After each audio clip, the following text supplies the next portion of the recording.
ಕರೆಯದೆ ಬರುವವನ, ಬರೆಯದೆ ಓದುವವನ, ಬರಿಗಾಲಲ್ಲೇ ನಡೆಯುವವನ ಕರೆದು ಕೆರದಲ್ಲಿ ಹೊಡೆ ಎಂದ ಸರ್ವಜ್ಞ. ಗೊತ್ತು, ಇದನ್ನ ನಮ್ಗೆ ಹೇಳ್ತಿದ್ದೀರಾ ಅಂತ ನನಗೆ ಚೆನ್ನಾಗಿ ಗೊತ್ತು. ನಾವು ಊರು ಬಿಟ್ಟಿದೀವಿ ಅಂತನಾದ್ರೂ ಅನ್ಕೊಳ್ಳಿ, ನಮಗ್ ಮಾನ ಮರ್ಯಾದೆ ಇಲ್ಲ ಅಂತನಾದ್ರೂ ಅನ್ಕೊಳ್ಳಿ, ನಮ್ಗೇನೂ ಆಗ್ಬೇಕಾಗಿಲ್ಲ. ಮೂರು ಬಿಟ್ಟಿದ್ದೀವಿ ಅಂತ ನೀನೇ ಹೇಳ್ತಿದ್ಯಲ್ಲವ, ಇನ್ನೇನಾಗಬೇಕಾಗಿದೆ? ಆಯ್ತಾಯ್ತಾಯ್ತಾಯ್ತು, ಇವಾಗ ಮ್ಯಾಟ್ರಿಗೆ ಬರ್ತೀವಿ. ಎಲ್ಲಿ ನೀವು ಗಂಡ ಹೆಂಡತಿ ಒಸಿ ಮುಂದಕ್ಕೆ ಬನ್ನಿ. ಅಯ್ಯೋ ಬನ್ನಿ ಶಿವಣ್ಣ. ಈ ಹಿಂದೆ ನಾನು ಪಿಂಕಿ ಮದುವೆ ಆಗಬೇಕು ಅಂತ ಎಷ್ಟೆಲ್ಲ ಒದ್ದಾಡ್ಬಿಟ್ಟು ಬಂದ್ರೆ ಒಂದೊಂದಲ್ಲ. ಇದು ಸಲ ನಾನು ಸೀನಾ ಪ್ರಯತ್ನ ಪಟ್ರು ಒಂದಲ್ಲ ಒಂದ್ ಸಮಸ್ಯೆ ಎದುರಾಗ್ತಾನೆ ಇತ್ತು. ಮದ್ವೆ ನಿಂತೋಗ್ತಿತ್ತು. ಹೋದ್ಸಲ ನೀನೇ ಬಂದು ನಿಲ್ಲಿಸ್ಬಿಟ್ಟಲ್ಲ, ಫೈಟ್ ಎಲ್ಲ ಮಾಡಿ. ಅದಾದ್ಮೇಲೆ ಊರವ್ರಿಗೆಲ್ಲ ಗೊತ್ತಾಗಿ ನಮ್ಮ ಮಾನ ಮರ್ಯಾದೆಲ್ಲ ಬೇರೆ ಹೋಯ್ತು. ಆದ್ರೂ ಅದನ್ನೆಲ್ಲ ದಾಟಿ ನಾನು ಸೀನಾ ಒಂದ್ ನಿರ್ಧಾರಕ್ಕೆ ಬಂದಿದ್ದೀವಿ. ನಿಮ್ ಕಾಯ್ತಾ ಕೂತ್ರೆ ಆಗಲ್ಲ. ಎಷ್ಟ್ ಬೇಕಾಗುತ್ತೋ ಅಷ್ಟು ಬೇಗ ನಾವ್ ಅನ್ಕೊಂಡಿದ್ ಆಗ್ಲಿ ಅಂತ ಕೆಲ್ಸ ಶುರು ಮಾಡಿದೀವಿ.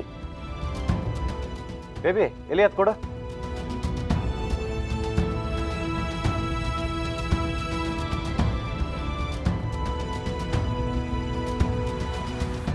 ನಾನು ಪಿಂಕಿ ಮದುವೆ ಆಯ್ತಾ ಇದ್ದೀವಿ.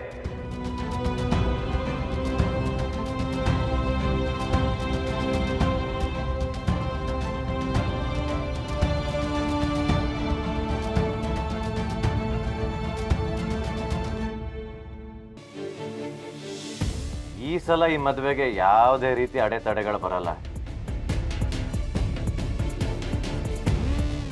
ಯಾಕಂದ್ರೆ ನಾನು ಪಿಂಕಿ ಪ್ರೀತಿಸ್ತಿರೋ ವಿಷಯ ಇಡೀ ಮಾರಿಗುಡಿಗೆ ಗೊತ್ತಾಗೈತೆ.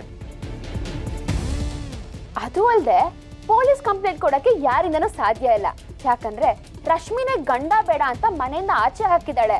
ಅವಳಿಗೂ ಸೀನಿಗೂ ಯಾವುದೇ ರೀತಿ ಸಂಬಂಧ ಇಲ್ಲ. ಅದಕ್ಕೋಸ್ಕರನೇ ಈ ಸಲ ಆಗೋ ಮದುವೆನ ಯಾರಿಂದನೂ ಅಲ್ಲಾಡ್ಸಕ್ಕಾಗಲ್ಲ. ಹಾಗಂತ ನಾನು ನಿಮ್ಮನ್ನ ಮದುವೆಗೆ ಬನ್ನಿ ಅಂತ ಕರೆಗೆ ಬಂದಿದ್ದೀವಿ ಅನ್ಕೋಬೇಡಿ.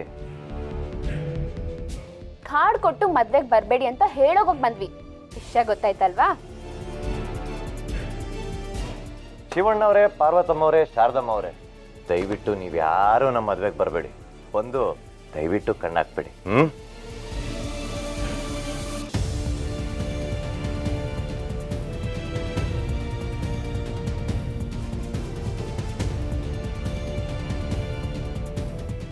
ಬಾ ಬೇಬಿ.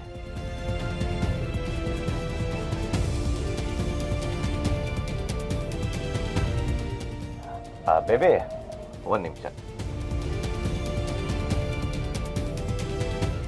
ಆವಾಗಲೇ ಒಳಗೆ ಬರ್ಬೇಕಾರೆ ಬಾಯಿ ತಪ್ಪಿ ಬಾವ ಅಂದ್ಬಿಟ್ಟೆ. ಬರಲ್ಲ ಮಾಜಿ ಬಾವ.